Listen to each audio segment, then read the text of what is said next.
Hello, हाय, नमस्कार। मैं आपका यूट्यूब साथी प्रवीण आज फिर से एक आपके लिए बहुत ही सुंदर और बेहतरीन उत्तराखंड की खूबसूरत सी वीडियो लेकर आया हूँ। जी हाँ, आज मैं बात करूँगा उत्तराखंड के बहुत ही चर्चित और माने जाने देवी देवता नरसिंह देवता की। जी हाँ, नरसिंह देवता का अवतार किस तरीके से हुआ, इनकी उत्पत्ति कहाँ से हुई, इनको कैसे पूजा जाता है, इनकी क्या शक्तियाँ होती हैं, वो आज मैं आप तक पहुँचाने की कोशिश कर रहा हूँ। नरसिंह देवता हमारे उत्तराखंड में वैसे तो गढ़वाल, कुमाऊं और अपने गैरसान तीनों मंडलों में बहुत ही बेहतरीन तरीके से इसकी पूजा की जाती है।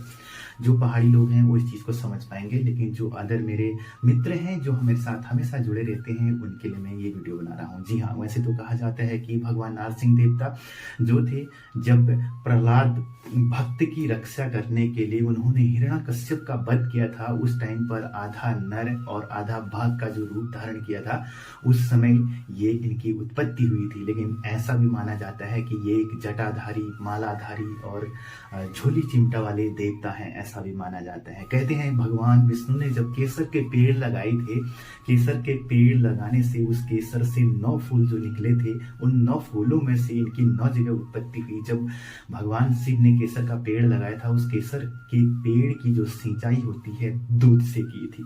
जो वो 9 फूल अलग अलग जगह पर गिरे, जैसे केदार नरसिंह, और उसके बाद बद्री नरसिंह, दूधाधारी नरसिंह, डाडिया नरसिंह, खड़गिया नरसिंह, ऐसे चौबीसिया नरसिंह, परसिंगिया नरसिंह, छटिया नरसिंह, नरसिंहा करके ये ऐसे 9 भाई नरसिंह हुआ करते थे। ऐसा भी माना जाता है ये 9 भाई नरसिंह हुए। कहा जाता है गिरि गोरखनाथ के शिष्य थे, गुरु गोरखनाथ के शिष्य थे और महाकाली के पुत्र थे, माँ काली के पुत्र थे, ऐसा भी माना जाता है।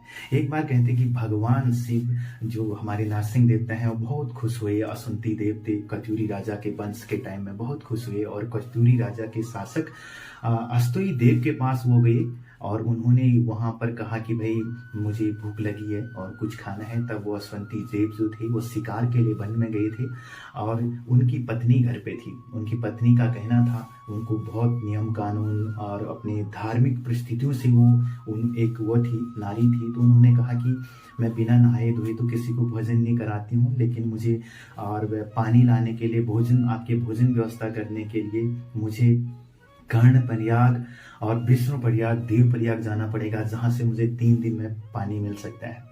तब शंकर भगवान जी ने, अपने नरसिंह देवता जी ने कहा था कि जो झोलीधारी चिमटा वातक नरसिंह देवता है, उन्होंने अपनी चिमटा को उसमें मारा, जमीन पे मारा और वहीं से पानी की धार आई थी। उसके बाद भोजन में भी उनका विवाद हुआ था। आप इन कहानियों को और भी जगह देख सकते हैं। उसके बाद जब कहते हैं कि जो झोली चिमटा, तभी कहते हैं ना, अपने जब जगेरिया होते हैं उसमें भी वर्णन किया है, क्या क्या कहते हैं उसमें भी वर्णन होता है कि अब जो है, अब आपकी झोली की जो मार है, जो आपकी चिमटे की वो है, वो चलेगी जोशी कुंड में, ऐसे करके कुछ जगरिया वर्णन करते हैं ना।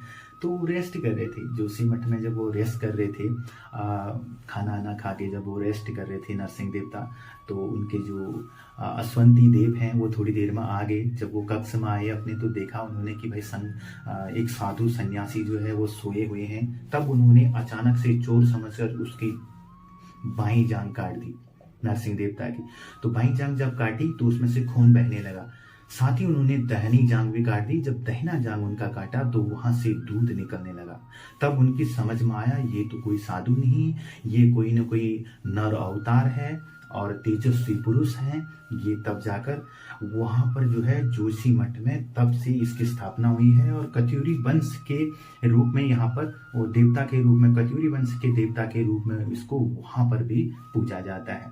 और ये जब ऐसी कहानियां होती हैं, जब घनियालिया लगाता है, जो जागर हुणके के साथ लगाता ना, वो कहता भी है जोशी मठ में तेरा कुलन खुलन बगी, जोशी मठ में चिमटे की धार, जोशी मठ गड़ा मजा, झोली चिमटा का आदेश, जोशी मठ में आदेश, काली माँ का आदेश, नियाली चिमटा का आदेश, कुली सोंडा का आदेश। वो ऐसे करके कुछ अपने मंत्रों का उच्चारण करते हैं। तो ये विधाएं हैं, यहाँ से इनकी उत्पत्ति हुई है। नरसिंह देवता बहुत ही शक्तिशाली देवता है। जब कुमाऊं क्षेत्र में ये है कि जब सोरीकोट में, जब उनका जो सोरीकोट में, कुरिया क्षेत्र में जब सोरीकोट पे अटैक हुआ था, उस पर उनका जो कुरिया नरसिंह देवता का जो भक्त था, कुर्यास्त। तो उसको जब परेशानी हुई, वहाँ के राजाओं ने, वहाँ के उसने उसको पकड़ के जब अंदर डाल दिया जेल के अंदर, 6 दिन तक, 6 रात तक जब वो जेल के अंदर रही, तब उन्होंने अपने भगवान नारसिंह को याद किया था। वो कहते हैं कि तब उस समय भी वर्णन है, उन्होंने बेड़ियां और वो लगा दी, तब उस समय का भी वर्णन है कि हाथ की हथकड़ी, पैसे को पैरों का बेड़ियां, तेरा खोलन भगया वाला, ऐसा करके जगेरिया जो अनुवाद करता है।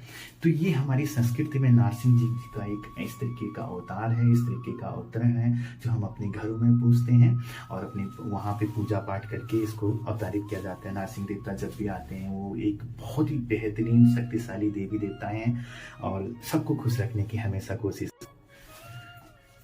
जो हमारे गनियाली लगाने वाले गुरु होते हैं, वो हमेशा कहते हैं, हे नारसिंह देवता, कि आपकी जो है झोली चिमटे की मार, उसके जो ताल होती है, उसकी जो वेल होती है, उसको वही पकड़ सकते हैं। जब धुनी उनी लगाई जाती है, धुनी रमाई जाती है और उसके बाद चारों तरफ लिपाई होती है, इसके साथ के जो संगीत संबंधी देवी देवताएं होते हैं, वो भी अवतार होते हैं साथ में। और गोलू देवता है, उनको इनका मामा माना जाता है। जी हाँ, मैं आपको जानकारी के मुताबिक बता।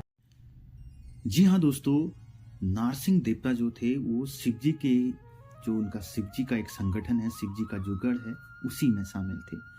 इनको न्याय का देवता भी कहा जाता है। और जब पुराने ज़माने में क्या हुआ करता है, जब दोनों पक्षों की आपस में लड़ाई हो जाती थी, कहा सुनी हो जाती थी, तो जो पक्ष के लोग इसको परेशान कर रहे हैं, उस पक्ष का न्याय दिलाने के लिए इसको भी न्याय का देवता भी कहा जाता है।